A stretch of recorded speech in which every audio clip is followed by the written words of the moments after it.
Kalau jam 12 teng tiup lilin, ada kue, itu memang tradisi di keluarga kami. Jadi minimal itu tuh. Sebenarnya tujuannya ya biar apa ya, kita nih keluarga jadi orang yang pertama lah ibaratnya mengucapkan ulang tahun siapapun yang ulang tahun di keluarga kami gitu. Jadi, kalau tiup lilin pakai kue itu udah biasa.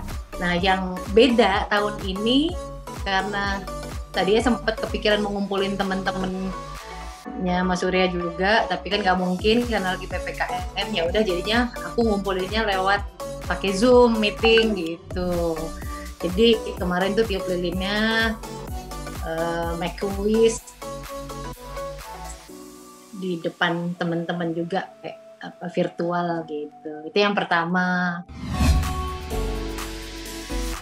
Dia tuh kan sekarang ya alhamdulillah lagi, maksudnya di tengah kesibukan syutingnya itu kan mau mobilitas itu lagi tinggi banget, pulang pergi dan jaraknya juga lumayan jauh kan. Aku udah berapa kali bilang kamu nggak mau ganti mobil kayak gitu kan. Ya nanti gitu. Jadinya ya udah pas di ulang tahun ini kan momennya pas kan. Nah tapi deg-degannya ya itu namanya juga kejutan. Kita kan nggak mungkin diskusi dong. Ini pilih gitu, emang namanya juga surprise. Jadi aku tuh deg-degannya dia cocok nggak nih, suka nggak nih? Karena Papa Surya itu tipenya kalau untuk soal mobil dia tuh nggak bisa diintervensi siapa-siapa kecuali dirinya sendiri. Bahwa emang aku pilih ini karena aku suka modelnya, suka apa ya entahlah. Pokoknya dia harus serak sama apa pilihannya dia sendiri gitu. Makanya nih deg-degan sih. Pagi-paginya aku bikin kejutan lagi ya. Nah ini yang agak deg-degan ya, karena belum pernah terjadi sih di keluarga kami tuh ngasih kado sebesar itu gitu ya. Aku hadiahin satu buah unit mobil gitu untuk Mas Surya. Tapi sebenarnya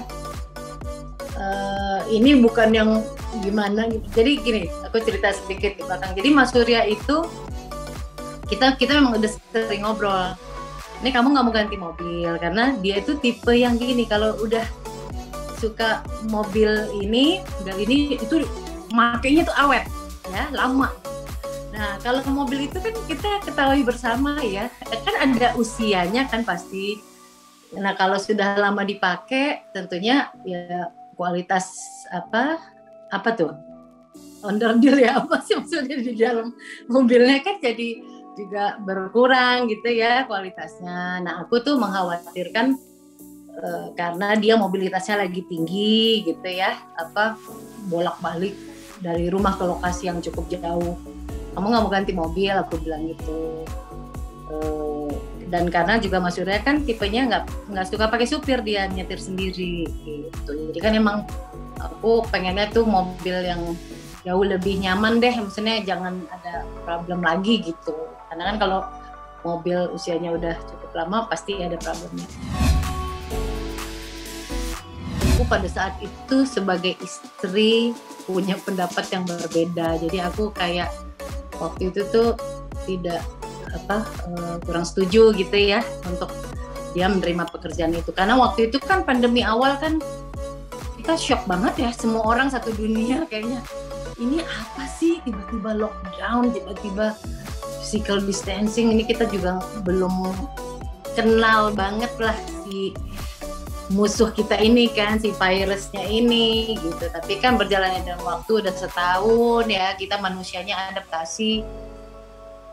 Kita harus bagaimana menghadapi pandemi ini ya, termasuk akhirnya ya tetap harus beraktivitas kan gitu. Akhirnya alhamdulillah pada saat ikatan cinta ini penawarannya ada, ya kami udah lebih siap mental gitu. Aku pun ya udah bismillah ya gitu, diambil aja. Alhamdulillah ternyata produksinya bagus, banyak disuka banyak orang ya kan. Itu jadi berkah keluarga juga. Banyak yang baper ya, banyak yang baper. Nah itu aku juga termasuk belajar juga Mbak. Jadi gini, ketika ini si Icin ini banyak membuat orang baper, ternyata istrinya yang di rumah juga kena dampak dari fansnya Icin. Jadi sering terima DM, misalnya ada di episode malam ini tuh, malamnya misalnya apa, kayak waktu itu yang aku kena imbasnya banget juga, banyak terima DM tuh waktu Papa Surya nempeleng si Mas Al. Waduh, itu Mama Tia bilangin dong Papa Surya, tenang ini sinetron. Ikatan Cinta ini termasuk spesialnya tuh, ini tuh kayak memang Allah udah atur rezekinya kalian semua yang ada di situ, mau ya dari TV-nya ya kan, tim produksi, para pemain, kru segala macam. Ya emang udah itu tuh gitu rezekinya kalian. Belum tentu misalnya ada salah satu atau apa coba produksi yang lain, pasti rezekinya berbeda gitu. Emang ini karena aku juga memang bukan karena istrinya Mas Surya ya, memang karena aku juga salah satu micin, mak Icin gitu. Emang karena suka, padahal sebelumnya aku tuh bukan penikmat sinetron, aku nggak pernah nonton sinetron sih.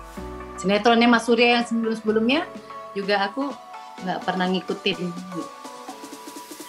Ya alhamdulillah gitu ya, apresiasi aku sih untuk Mas Surya sebagai aktor ya, bukan sebagai istri. Maksudnya ini aku emang objektif aja gitu penilaiannya. Emang dia kalau acting sih total gitu. Nih ya, ada satu bocoran. Mas Surya itu sebenarnya orang yang nggak gampang nangis. Malah mamaku itu sampai gini, Mama belum pernah loh lihat Surya nangis. Jadi makanya kemarin itu kan ya udah ya, itu memang udah challenge-nya dia sebagai aktor kan gitu. Kalau hari-harinya sih dia hampir saya selama istrinya ada sih mungkin cuma 2 kali lihat dia nangis gitu. Ada satu momen yang memang, tapi selebihnya nggak gampang nangis orangnya sebenarnya. Tiba-tiba katanya Tatiana dengan muka juteknya langsung, ini papanya Tatiana gitu. Karena mereka ketemu Papa Surya itu langsung manggilnya Papa Andin, papanya Andin gitu kan. Umur anaknya nggak jauh beda gitu. Ada anaknya Dijet, anaknya Sarinila, apalagi ya Carlo ya kalau nggak salah. Rena seumuran malah kan. Mereka kumpul bolu ntar di kamarnya Mas Surya, ya mereka ngelukis aja, dia tahu.